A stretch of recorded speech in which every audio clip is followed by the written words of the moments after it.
என் நெஞ்சில் குடியிருக்கும் சேலம் மக்களே,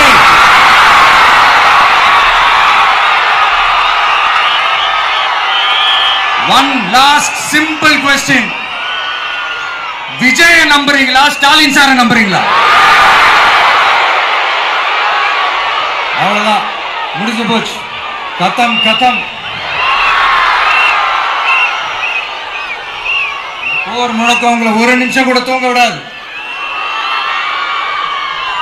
இந்த போன லாஸ்ட் வீக் இந்த டிஎன்பிஎஸ்சி இந்த எக்ஸாம்ஸ், இந்த குரூப் 2 எக்ஸாம்ஸ் அதை அனௌன்ஸ் பண்ணிட்டு உடனே அதை கேன்சல் பண்ணிட்டாங்க.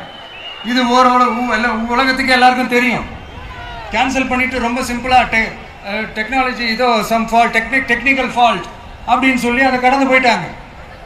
இத்தனை வருஷமா ராத்திரி பகலமா கஷ்டப்பட்டு படிச்சு எப்படியாவது நமக்கு அந்த வேலை கிடைக்காதான்னு அந்த எக்ஸாம்ஸை ஃபேஸ் பண்ண வந்த நம்மளுடைய தம்பி தங்கைகள் எவ்வளவு ஒரு மன உளைச்சலுக்கு ஆளாயிருப்பாங்க.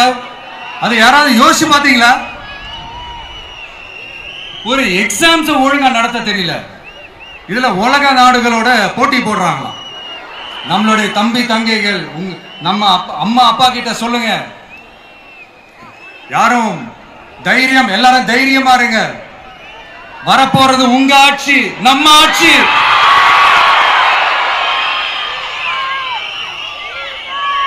அதனால இந்த மாதிரிலாம் எதுவும் நடக்காம சமூக நீதிக்கான ஒரு நல்ல ஆட்சியை அமைப்போம். இளைஞர்களின் வேலை வாய்ப்புகளை மனசுல வச்சுக்கிட்டு டிரான்ஸ்பரண்டா அதுக்கான ஒரு தீர்வை காணுவோம். நான் விக்கிரவாண்டி மாநாட்டில் பேசும்போது ஒரு பொலிட்டிக்கல் பாம் ஒன்னு சொன்ன ஞாபகம் இருக்கா? ஆட்சியிலையும் பங்கு, அதிகாரத்திலையும் பங்குன்னு ஒன்னு சொன்னேன். இப்போ அந்த பொலிட்டிக்கல் பாம் எல்லா கூட்டணியிலையும் வெடிச்சுக்கிட்டு இருக்கு, தாறுமாற வெடிச்சுக்கிட்டு இருக்கு. ஸ்டாலின் சார்லாம் பதறாரு. ஆட்சி அதிகாரத்துல பங்கெல்லாம் தமிழ்நாட்டில் ஒத்து வராது அப்படின்னு சொல்றாரு. அவங்கள பொறுத்த வரைக்கும் ஜெயிக்கிறதுக்காக மட்டும்தான் கூட்டணி, மற்ற எல்லாத்துக்குமே அவங்க தனி அணி, அவங்க மட்டுமே ஒரே அணி. வெல்வோம் ஒன்றாக, ஆனா வரும் வெல்த் எல்லாம் பார்ப்போம் தனியாக. அந்த வெல்வோம் ஒன்றாக என்றது இதுதான் அந்த சீக்கிரட்டே. புரிய வேண்டியவங்களுக்கு நல்லா புரியும் நினைக்கிறேன்.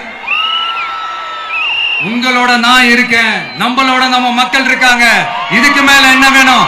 கான்பிடென்டா இருங்க, நல்லதே நடக்கும், வெற்றி நிச்சயம். மீண்டும் சந்திக்கும் வரை நன்றி, வணக்கம்.